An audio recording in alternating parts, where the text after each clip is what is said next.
आपका next nine news में। इस प्रोग्राम में हम बात कर रहे हैं काका की। जी हाँ, अब इतना नाम सुनते ही तो आप पहचान ही गए होंगे कि बात यहाँ राजेश खन्ना की हो रही है। राजेश खन्ना इतने ज़्यादा बड़े वाले सुपरस्टार थे कि हर कोई इनको इतना ज़्यादा पसंद करता था कि सैकड़ों की तादाद में इनके घर के बाहर एक झलक देखने के लिए लोग अपनी भीड़ लगा लेते थे। जी हाँ, लेकिन आज हम उनके कुछ ऐसे किस्सों के बारे में बात करेंगे जो शायद आपको मालूम ही नहीं होंगे। कुछ ऐसा किस्सा भी सामने आया था कि एक टाइम आ गया था कि इनमें इतना अहंकार, इतना एटीट्यूड, इतना ईगो आ गया था कि जब करियर ढला तो वो ढलता ही चला गया। इसके साथ साथ कुछ किस्से ऐसे भी थे कि जो कपड़े पहनते थे उसको दोबारा नहीं पहनते थे। ऐसा हो सकता है कि जो कपड़े एक बार पहने जाए वो दोबारा कभी वापस पहने ना जाए, ये सिर्फ और सिर्फ राजेश खन्ना कर सकते थे। और अंबानी परिवार की तो बात ही अलग है, इसलिए हम यहाँ नॉर्मल इंडस्ट्री की बात करें। इसके साथ साथ आपको ये भी बता दें कि राजेश खन्ना को ट्रीटमेंट कहा जाता था। आखिरकार उन्हें ट्रीटमेंट क्यों कहा जाता था, क्या था इसके पीछे सब कुछ, कितने सारे किस्से थे, क्योंकि हम आपको बहुत सारे एक्टर और एक्ट्रेसेस के किस्से बता चुके हैं, लेकिन यहाँ पर राजेश खन्ना के कुछ ऐसे किस्से हैं जिनको सुना आप अपने कानों पर विश्वास तक नहीं कर पाएंगे। तो सारे किस्से जानने के लिए आप इस रिपोर्ट में आखिरी तक बने रहिएगा। जी हाँ, राजेश खन्ना एक ऐसे सुपरस्टार थे जिनके बारे में तरह तरह की कहानियाँ बॉलीवुड के गलियारों में सुनी और सुनाई जाती हैं। हर दिल अजीज काका के नाम से प्रसिद्ध हिंदी सिनेमा जगत के इस फेमस एक्टर ने कामयाबी की ऊंचाई हासिल की तो उसके साथ तमाम तरह की लापरवाही भी जुड़ गई। काका फिल्म सेट पर न केवल पहुंचते और अपनी लेट लतीफ़ी की वजह से बहुत बदनाम भी रहे, उनकी को एक्ट्रेस और फिल्म निर्माता को इसकी वजह से काफ़ी मुश्किलें झेलनी पड़ती थी। खैर, फिल्मों की कामयाबी का सिलसिला जारी था, लिहाजा राजेश मीडिया के चहेते सितार बने हुए थे।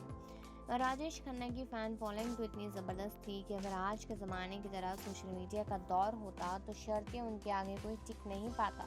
उस दौर में भी काका के बारे में हर डे अपडेट जानने के लिए फैंस बेकरार रहते थे, खासकर महिला फैंस। इसलिए राजेश को छींक भी आती थी तो वह अखबार के पन्नों पर छप जाती थी। उनकी एक झलक पाने के लिए फैंस घंटों इंतजार किया करते थे। इसी के गवाही नीचे की तस्वीर दे रही है, लेकिन कहते हैं ना कि समय हमेशा एक जैसा नहीं रहता।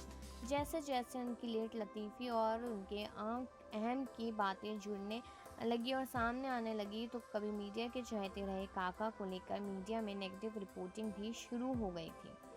कहते हैं ना कि कामयाबी अपने साथ कुछ बुराई भी ले आती है। कुछ ऐसा ही हुआ राजेश खन्ना के साथ भी। उनके चमचों की जमात बढ़ गई और उनकी सलाह पर काका अमल भी करने लगे थे। हालात ये भी हो गए थे कि अगर किसी को फिल्म बनाना होता था तो उसे भी राजेश के चमचों से गुजर कर जाना पड़ता था।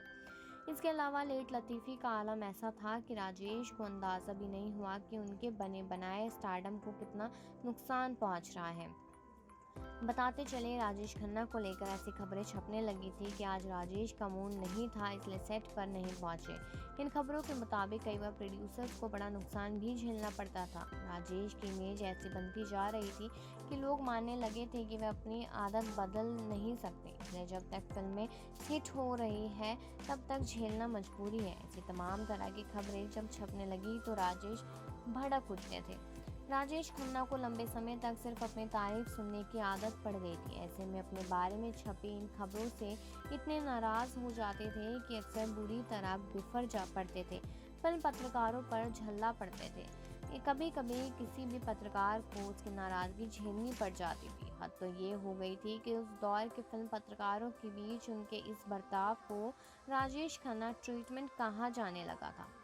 प्रसिद्ध फिल्म मेकर जी ओम प्रकाश ने भी बताया कि राजेश खन्ना शूटिंग के लिए ज़रूर देर से आते थे और हम सब उसे मिस्टर लेट के नाम से बुलाते थे, लेकिन लेट लतीफ़ी की सादत के बावजूद उनके पास काम करना काफ़ी आसान था क्योंकि वह पूरी तैयारी करके सेट्स पर आते थे। कमाल का एक्टर था। ये जानकारी फिल्म पत्रकार यासिर उस्मान की किताब कुछ तो लोग कहेंगे से ली गई थी।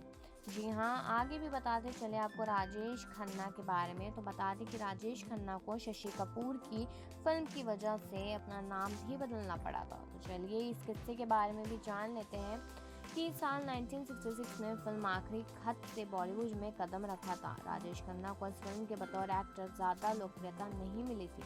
हालांकि लोगों को पता चल गया था कि इंडस्ट्री में एक नए लड़के की एंट्री हुई है। राजेश की इस फिल्म की रिलीज से पहले शशि कपूर की एक फिल्म रिलीज हुई थी जो सुपरहिट रही थी। शशि कपूर की इस फिल्म का नाम है जब जब फूल खिले 1965। दिलचस्प बात यह है कि राजेश खन्ना को इस फिल्म की वजह से अपना नाम बदलना पड़ा था। दरअसल राजेश खन्ना जब फिल्मों में आए तो उन्होंने अपना नाम बदलने का फैसला किया था। राजेश खन्ना का असली नाम जतिन खन्ना था। जी हाँ, बताते चले कि राजेश खन्ना जब पहली दफ़ा अपने पुराने नाम के साथ बॉम्बे आए थे तो उनके दिमाग में फिल्मों के लिए अपना नाम बदलने का विचार नहीं था। लेकिन शशि कपूर की फिल्म जब जब फूल खिले के बाद उन्हें एहसास हुआ कि उन्हें नाम बदलना होगा। दरअसल शशि कपूर की इस फिल्म से एक कलाकार था जिसका नाम भी जतिन खन्ना था। जब वह फिल्म रिलीज होने के बाद हिट हुई तो इसके सभी एक्टर्स भी मशहूर हो गए थे। उस समय राजेश खन्ना फिल्मों में डेब्यू करने की तैयारी में लगे थे। वह नहीं चाहते थे कि इंडस्ट्री में एक जैसे नाम के दो लोग हों या लोगों को इससे किसी तरह की दुविधा हो, इसलिए उन्होंने अपना नाम जतिन खन्ना से बदलकर राजेश खन्ना रख लिया। फिल्म आखिरी खत में जब राजेश खन्ना का सिक्का नहीं चला तो थोड़ी निराशा हुई। फिर एक दौर ऐसा आया जब फिल्म इंडस्ट्री में राजेश खन्ना का बोलबाला रहा। राजेश खन्ना ने आखिरी खत की रिलीज के बाद 2 साल तक स्ट्रगल किया। राजेश खन्ना शुरू से एक्टर बनने के सपने देखते थे। जब उन्होंने इस बारे में अपने मम्मी पापा को बताया तो उनकी फैमिली उनके इस फैसले से खुश नहीं थी, लेकिन राजेश खन्ना की जिद के आगे उनके पेरेंट्स की भी जिद नहीं चल पाई। जी हाँ, और भी कुछ बताते चले आपको राजेश खन्ना के बारे में, तो बताते हैं। अगर आपने ऐसा नहीं देखा हो तो आप इस किस्से पे शायद यकीन नहीं कर पाएंगे। राजेश खन्ना जैसी फ़ैन फॉलोइंग तो आज सोशल मीडिया के ज़माने में भी किसी स्टार की नहीं है। राजेश के ज़माने में जब सोशल मीडिया नहीं था फिर भी फैंस उनकी फिल्मों की शूटिंग वाली लोकेशन ढूंढ लेते थे और उनके बारे में हर तरह की खबर रखा करते थे। काके के नाम से फेमस इस सुपरस्टार की आंखों में खास तरह का जादू था जो लड़की को खासा अट्रैक्ट करता था।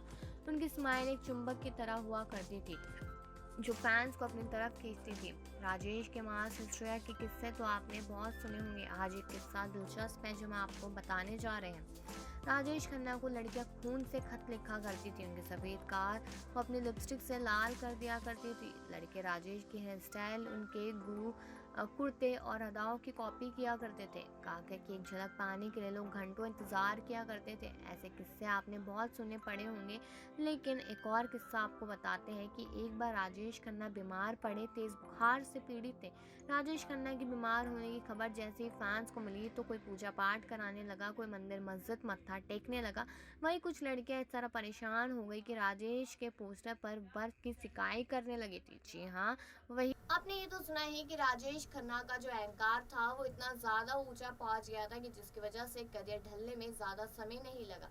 लेकिन जब वो इस दुनिया को अलविदा कहकर गए उसके बाद लोगों ने इनको बहुत याद किया और आज भी जब फिल्में आती है राजेश खन्ना की तो लोग बहुत ज़्यादा याद करते हैं क्योंकि हमेशा सॉफ्ट और सैड मूवीज़ ही किया करते थे राजेश खन्ना।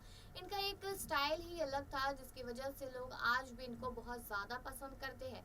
लेकिन कहीं ना कहीं ये कहा जाता है कि जितनी ऊंचाई पे जाएंगे वहाँ से जब नीचे देखेंगे तो गिरने का डर भी बना रहता है। तो वही चीज़ हमने यहाँ पर देखी कि किस तरीके से राजेश खन्ना के साथ हुई। तो ये अनसुने किस्से आपको कैसे लगे हैं ये कमेंट सेक्शन में ज़रूर बताएं और बाकी खबरों के लिए बने रहिए नेक्स्ट 9 न्यूज़।